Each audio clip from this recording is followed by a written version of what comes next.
Jeremy TV. Hey, Jeremy here, coming at you on a cold, cloudy day here in southern Oklahoma. And it's about the 15th of January, I believe. Somewhere around that, 14th, 15th, 16th, somewhere in there. I'm almost certain it's the 15th. But anyway, I wanted to do a quick introduction to this video, which I actually recorded all the footage for back in late May. It was right before we took our trip to Colorado in June of last year, and we were getting the trailer from its storage unit at the lake and getting it to the house to prepare it for the trip.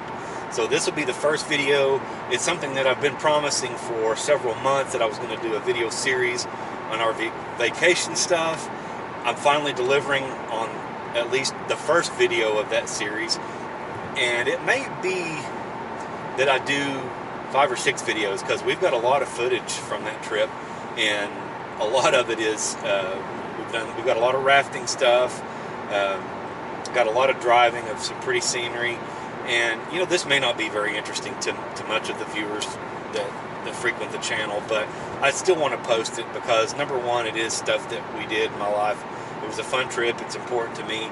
Number two, I have family that watch this channel, and I'm certain that it's something that they want to have to be able to go back and watch. So if you don't like this sort of thing, you're not going to hurt my feelings by not watching. But I hope you do, because I find that it's interesting to see people in different situations. Like if I watch a guy for tractor stuff, every once in a while it's kind of nice to see him take a trip in his car and do some talking, or go on a vacation with his wife, whatever. So many of the references that you will hear, even in what may seem like introduction or wrap-up type stuff, came from late May of last year. So we're talking stuff that's like 6 months old. So don't think it's anything new, because it's not. I mean, you can tell as soon as you start watching, everything's green. The fat kid is sweating a lot. It's clearly pretty warm outside, and then of course the footage from Colorado shows a lot of green as well, but some snow, which is something that we'll apparently never see here where I live. So anyway, enjoy. Jeremy here, and Madison and I are on our way to go pick up the trailer so we can have it at the house for the next couple of weeks to get it ready for our vacation coming up first week of June. We are taking the trailer to Colorado with my parents and my brother and his family. So it's going to be an RV vacation. Folks are going to have their RV.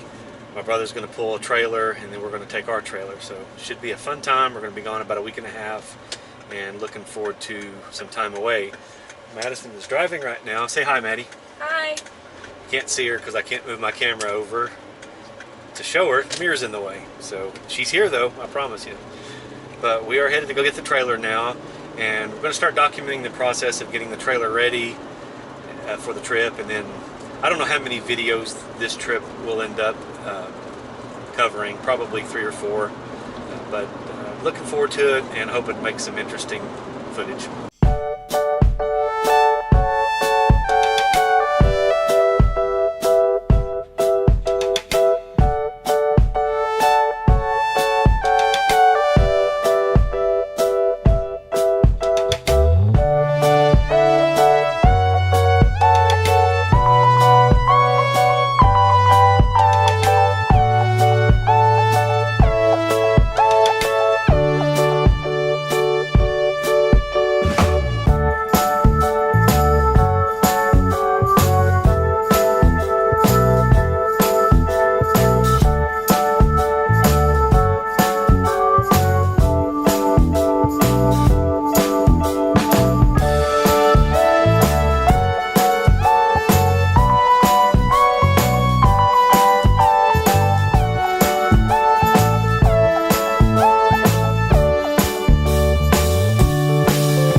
Okay, I'm going to make sure everything's ready to travel. Main thing I'm looking for is close the fridge, freezer, get it ready to be on the road to the house. That's good. Everything's okay in here. Yeah, we're all right. All right.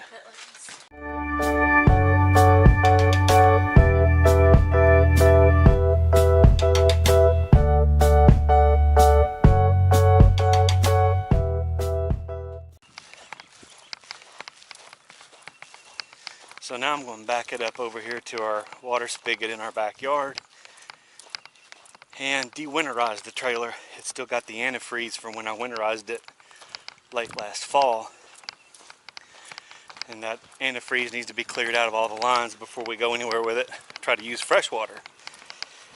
So that usually involves hooking it up to fresh water, flushing out all the lines, and then opening the low spot. Most trailers have a low spot. If you open the line, whatever's down that low spot will drain out as well. So we'll get that done and get it one step closer to taking on the trip.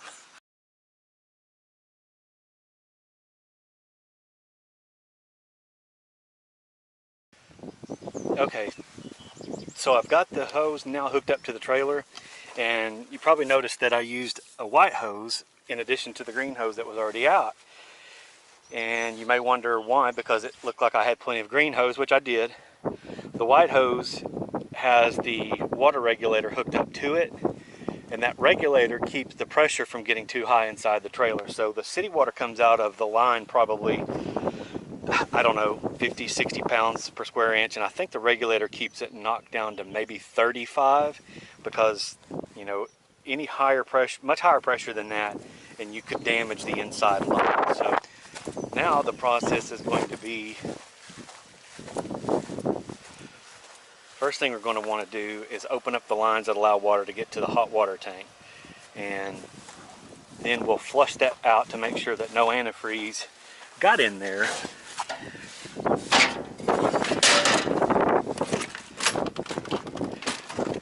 Now the antifreeze is not toxic, but it's kind of gross. You wouldn't want to eat it or drink it, I guess I should say.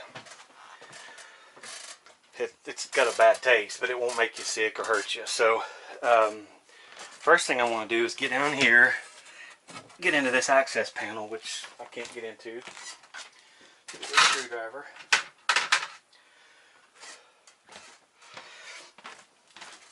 And I want to try to do this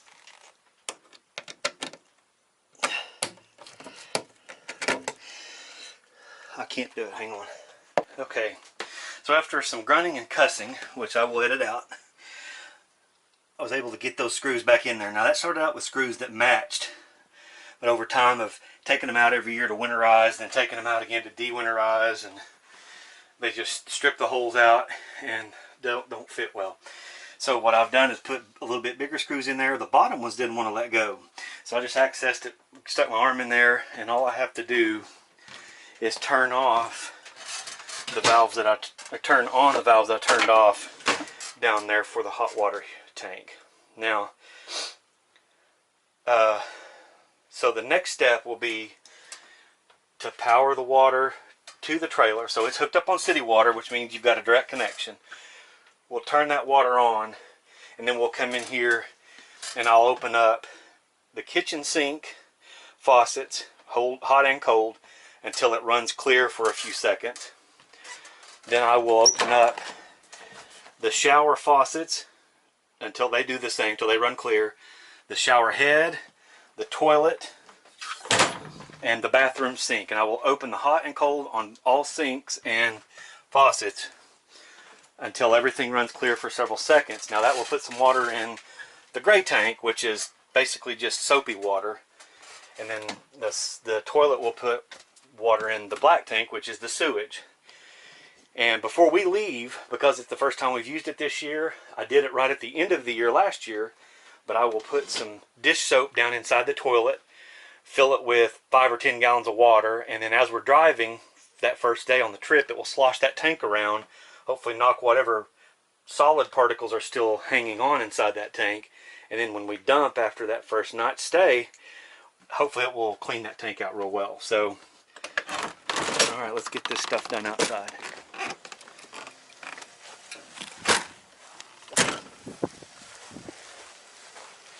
All right. So, water on. No kinks in the hose. Get around here. All right. No apparent leaks. So it is now running water into the system. And it'll probably start coming out here before too long.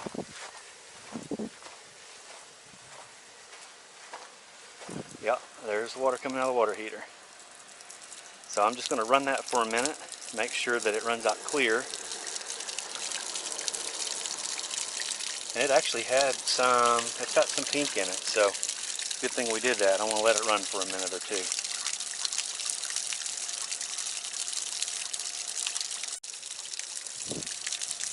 Now it seems to be running clear, and it has for almost a minute, so I'm going to shut the water off.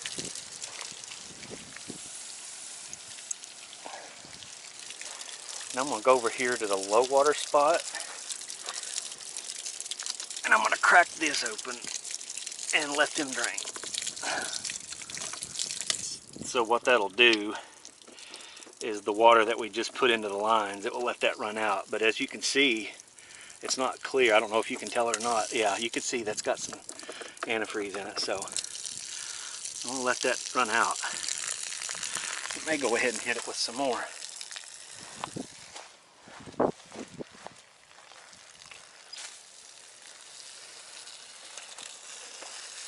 Because you don't want antifreeze left in the lines. Like I said, it won't hurt you, but it sure tastes gross, and I think it sours in there when it gets left in there and it gets real hot. So you want to make sure everything's flushed out.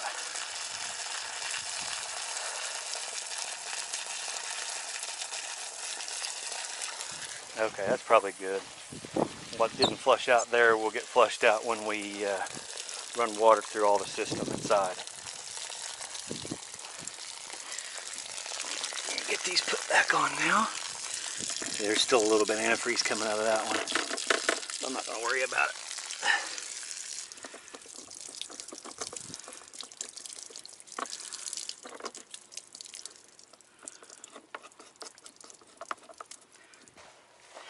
Now I'm going to put the plug back in the water heater.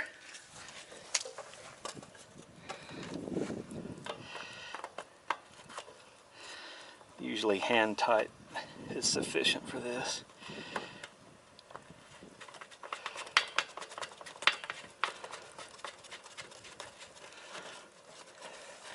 But my hand tight's a little tighter than most, so.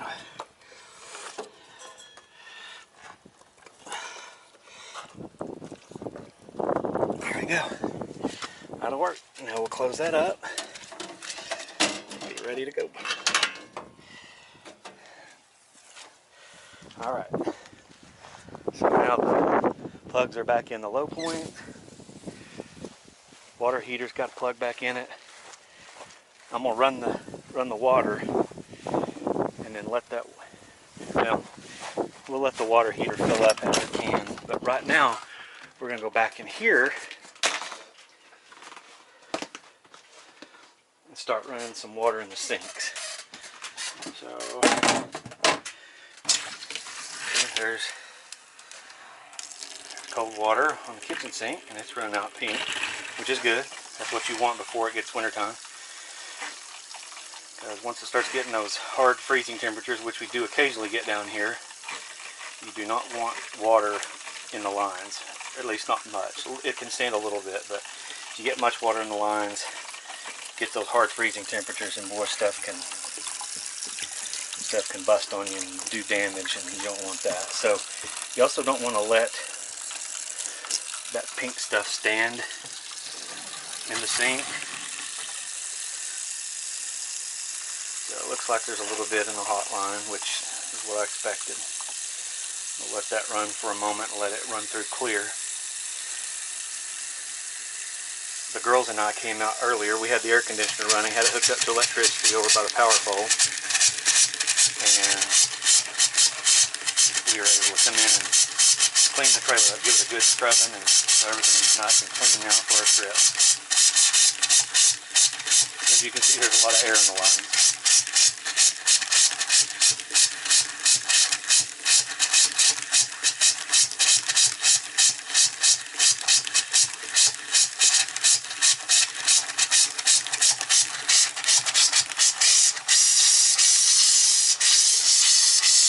Most of that is probably due to the fact that there's the hot water tank is not full.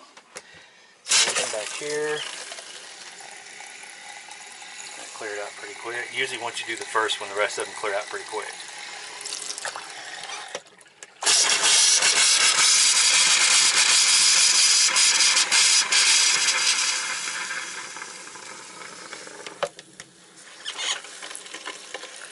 What I'll do is I'll come out later and redo the hot side once the water heater is full of water. That's all that's wrong with it.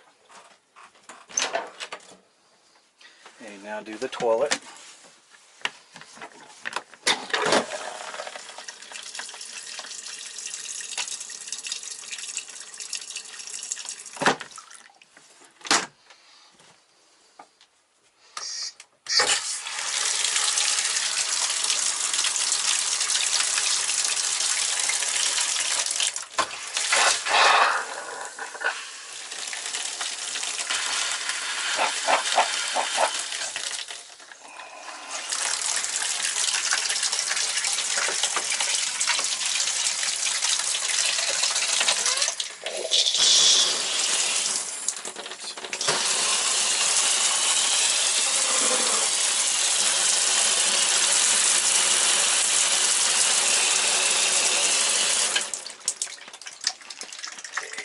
Shower head.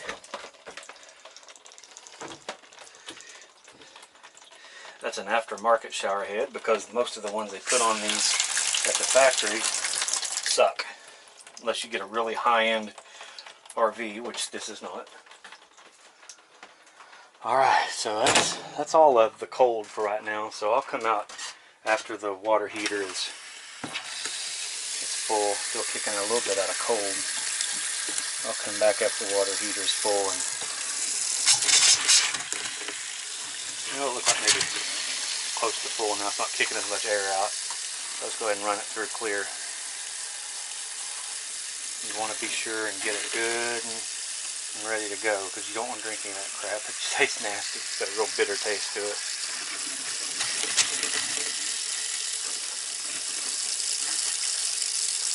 Looks like that's pretty clear.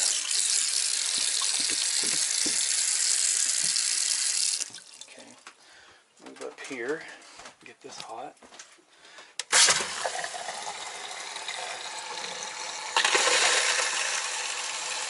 Still got some air to purge from the lines, but it looks like the water heater tank is full. And that's pretty clear, so go here in the bathroom, get the shower.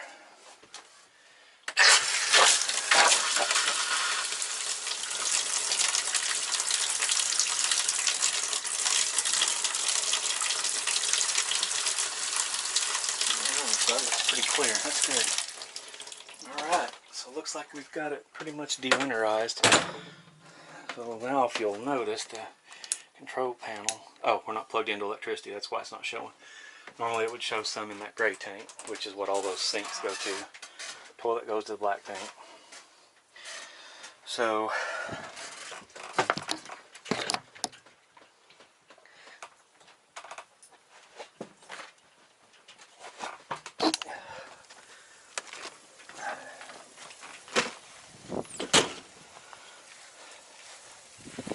go ahead and turn that water off. Doesn't need to run while I'm not out here. Oh, but I know I need to charge the battery that sits right there. That battery runs the lights and the water pump and also the pilot light for the refrigerator, which runs on propane when you're not hooked into electricity. So that ignites the propane, which keeps the fridge going when you're not plugged in. So I'm going to see if I can get the propane tank topped off. Not really hurting for propane. I think we've still got some in the first bottle that we used last year, and then I know the other bottle's completely full, so we're okay on that, and you can buy it on the road too. So if my local place is not open today, then I'll just not worry about it. But I know I need to check tire pressure on the fork tires on the ground, check the tire pressure on the spare, check the tires on the truck, including the spare. Need to wash the outside of the trailer, and then once all that stuff is done, and we got to start loading it up with clothes and groceries and stuff we're going to take on the trip, and then we need to make sure it's road ready, get everything hooked up to the truck Thursday night, and then Friday we're rolling out of here. So it won't be long, we'll be ready to go. So I'm going to sign off for now, and I'll see you when we start washing the trailer. Okay, so we are making last minute preparations, getting stuff loaded in the trailer, clothes, mainly clothes, food. I was going to show a video of the girls and me washing the trailer, but I got super busy. They covered for me. They washed the trailer, so that was awesome. But I do have to fill the fresh tank now. Got the truck washed today. I got a lot of stuff to do tonight. Got the tires checked last night. But the girls and I came out and cleaned the inside of the trailer a couple days ago, so it's looking good right now. We just got to get a few more things put in here, get it buttoned up, hooked up, and ready to go for the morning. So I think we're all getting a lot excited. Looking forward to the trip, and I'll catch you on the next one.